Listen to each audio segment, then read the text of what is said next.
33 months with this government, and so to say that they're not prepared for this is a little bit of an understatement, especially when we have correspondence in mid-July saying that they're working towards this.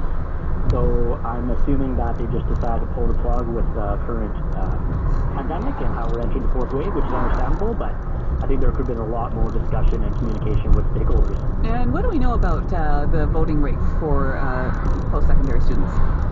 Yeah, so for post-secondary students, it's hard to really measure since there was only 109 special polling stations at the last 2019 election.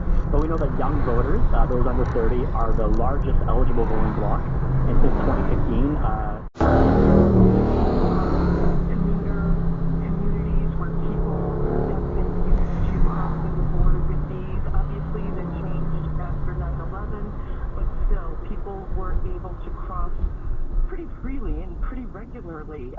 It really has taken a toll on families and small businesses in cross-border communities all along the northern border, and that translates into economic loss for these cross-border communities. I'm just thinking now of Point Roberts out in British Columbia, which, well, it's the United States, but it's separated from the United States by the border because of the geography, and it suffered greatly. How much is that a factor in other parts along the border? How many communities like that are really suffering?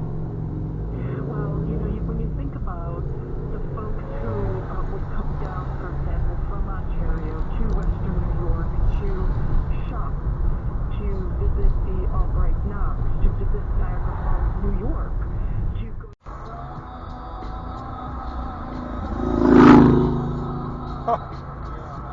Really?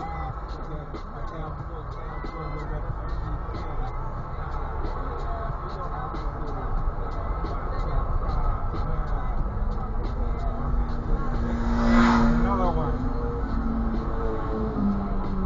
And a third one. As the doozies and Killing Me Softly, the band goes on. Filled with explosives, the U.S. said, leaving an ISIS safe house in Kabul found its mark. 10 Afghans were killed, including 7 children. For days, the U.S. Central Command said the strike was just...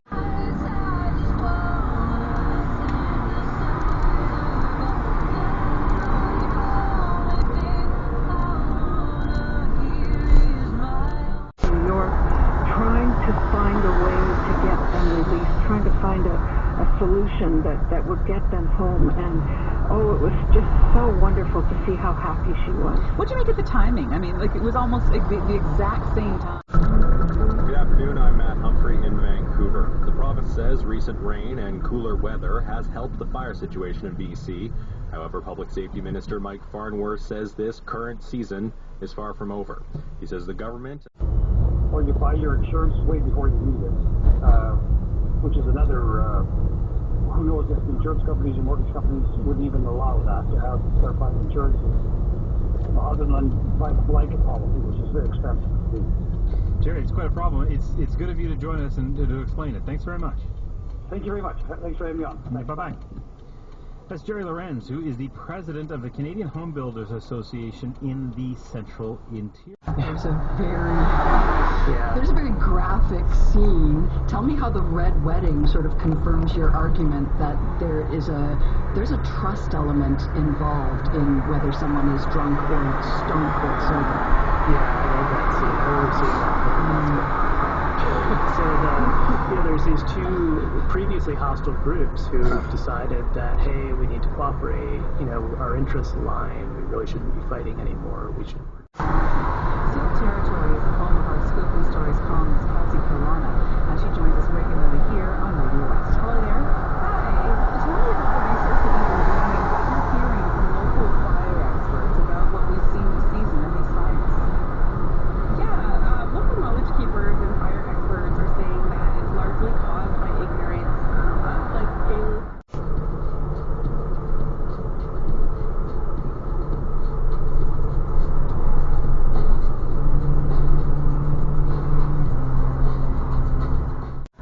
whether or not these doses were still viable, and since it was outside of their guidelines, they could not guarantee the quality of that dose, so we're offering a new dose to anyone who receives one of those ones. And I'll ask you about the steps moving forward in a moment, but I'm just wondering, like, how does something like this happen? Is it as simple an answer as human error, or is there a system issue? Exactly, it's human error. So particularly for these vaccines, children under 12. Yeah, I mean, it really comes down to dose. You know, we know that adults and those who have got, you know, very good immune systems, they can handle a high dose. The defense is basically nitpicking on words and characterizations in a bid to find inconsistency.